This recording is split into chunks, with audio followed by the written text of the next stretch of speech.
Yeah, hello guys. I'm just doing this again because the live video wasn't saved.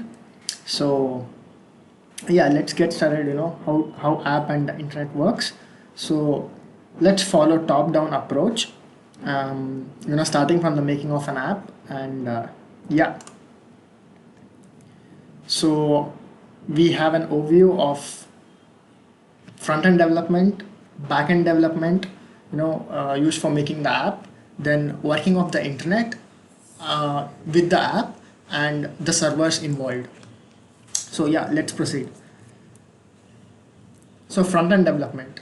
So basically, whatever app we use, say WhatsApp, say Facebook, say Instagram, or any app, maybe Microsoft Lens, etc. They have some design, like say this is orange color, this is green color. So as you use paint to make shapes and color whatever objects are present, similarly to make an app there is an software.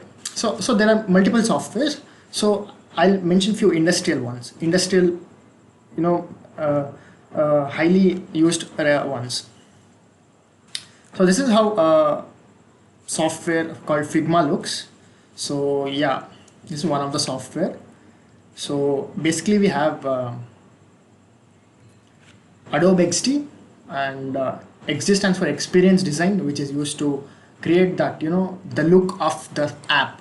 Basically I'll just show you the example. So and other software is called Figma, and the reason Figma is being valued right now is it is not uh, a computer based software. Like you can just open in any browser and work with Figma rather than installing it in a PC and then working. So that's the reason Figma is gaining lots of fame right now. So these collectively are called UI UX interface, or UI UX, where UI is user interface and UX stands for user experience.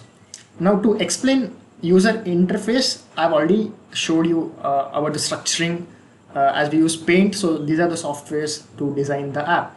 So what is user experience?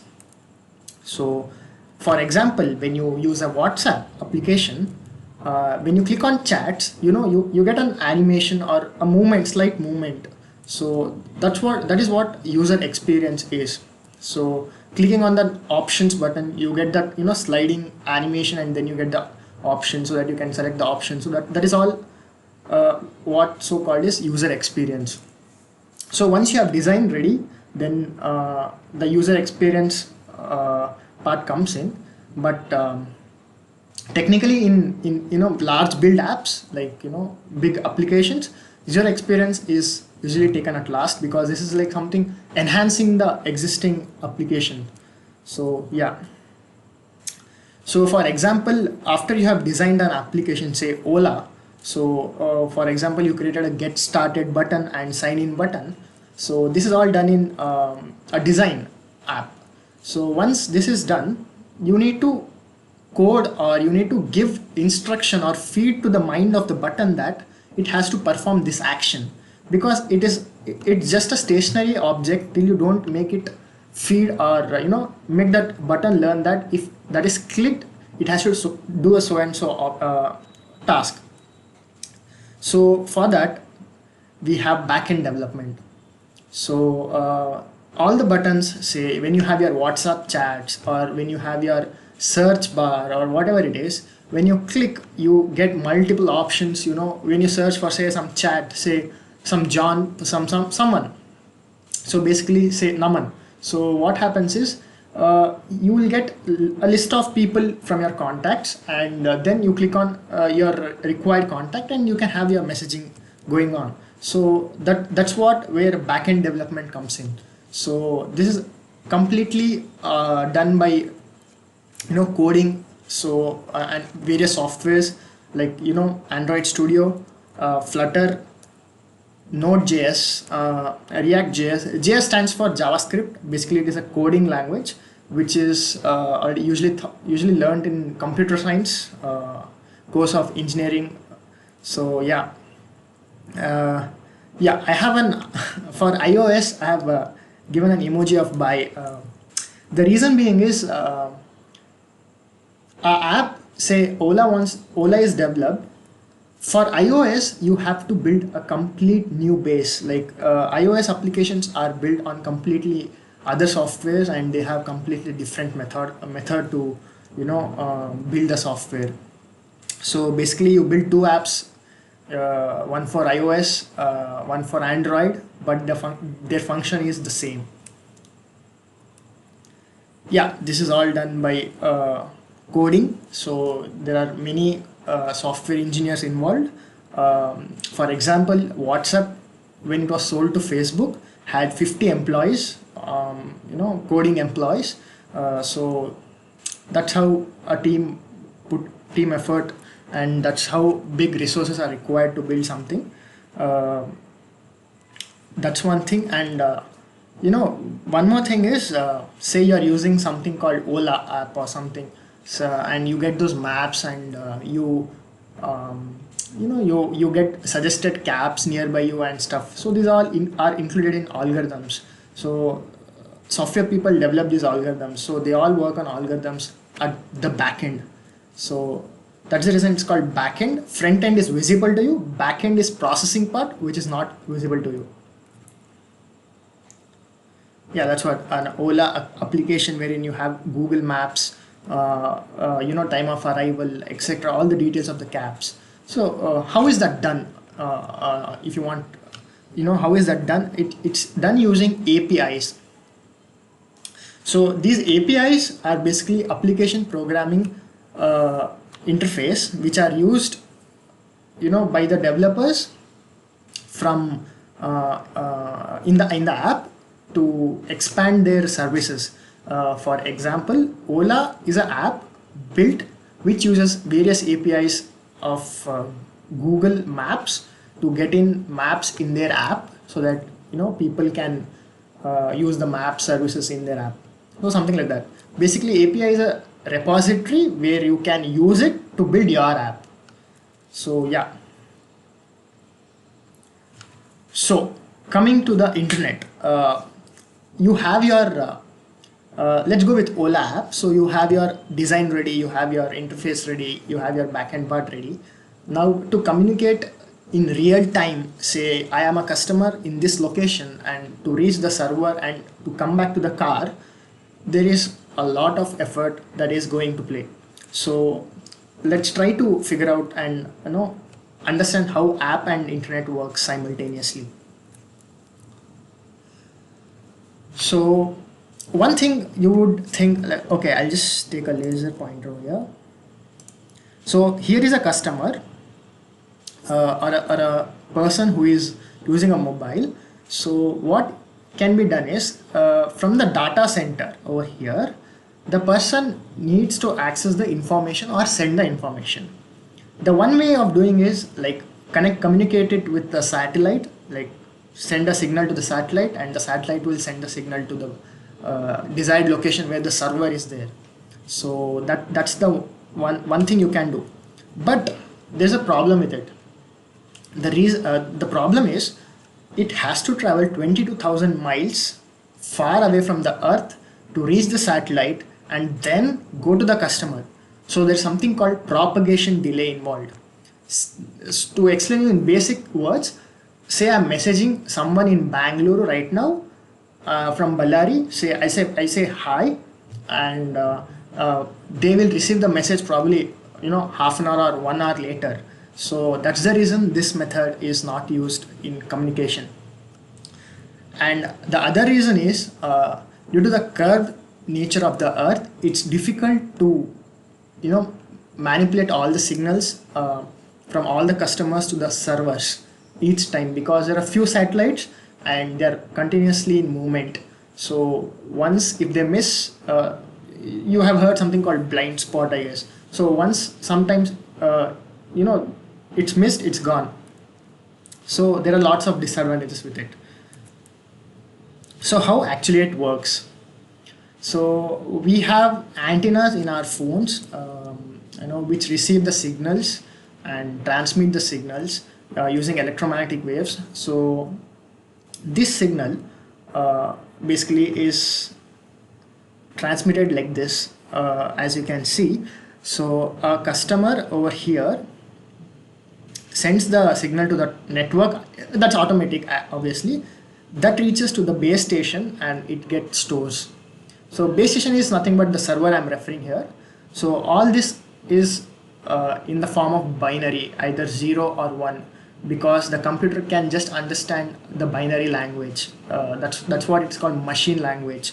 So what is this, to be specific?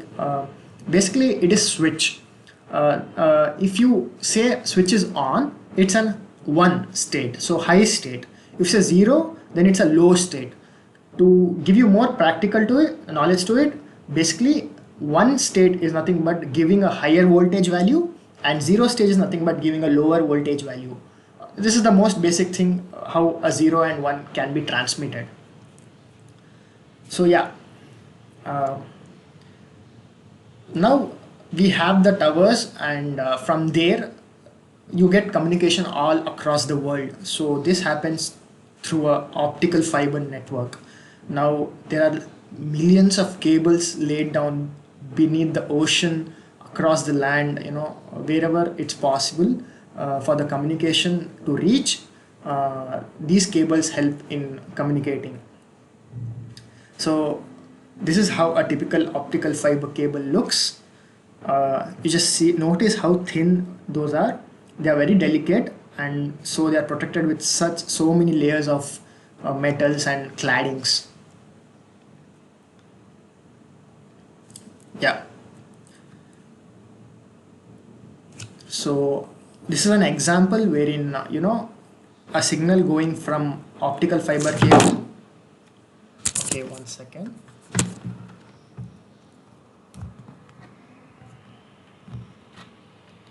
Yeah. So signal going from optical fiber network through the ocean, and yeah, to the router, and then to the laptop. So as you can see, these are the companies which actually lay down the optical fiber networks using ships and other high resources and machinery.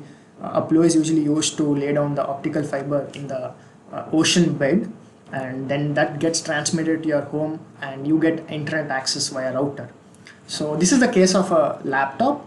So let's see how you get the access in the mobile.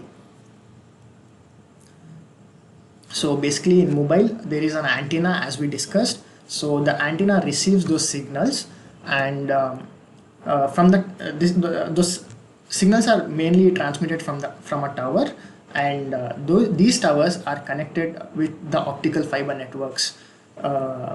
So basically it's a wireless communication for a nearby field area, not completely wireless connection. So yeah, this is how a server looks. To explain you server in most basic language, you have some movie in your laptop. So the movie is stored in the hard disk. Similarly, to access various components in the app, and for the app to function, there is a hard disk which is located in the server, which have various multiple networks of hard disk, so that many people can access it together. So this is a server. This is a Google server. As you can see, this is how a server looks. These have multiple hard disks like this. These are the old ones. The new ones have solid state drives, because solid state drives are new technology and they are much faster than the hard disk. So yeah, to get an idea of how fast internet works, everything is stored in binary, as I told, 1 or 0.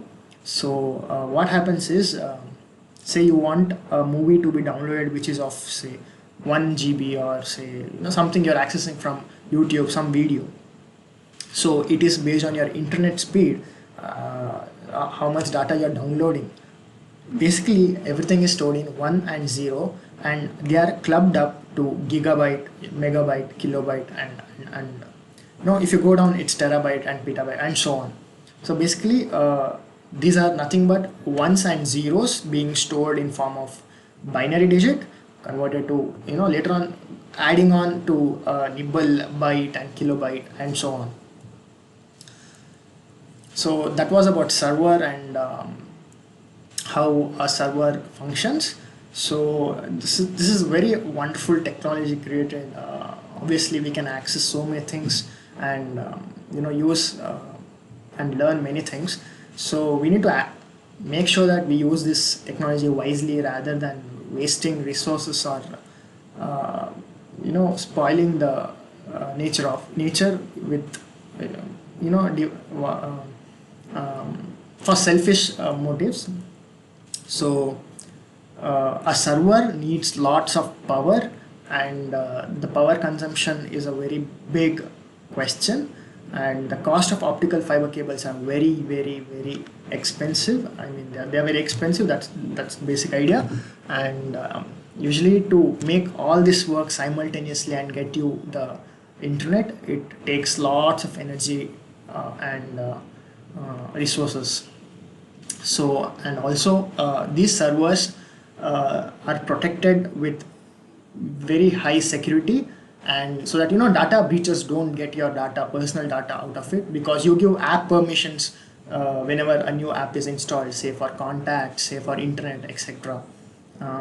One fun fact, I don't know, it's a fun fact or a fact, but your data is stored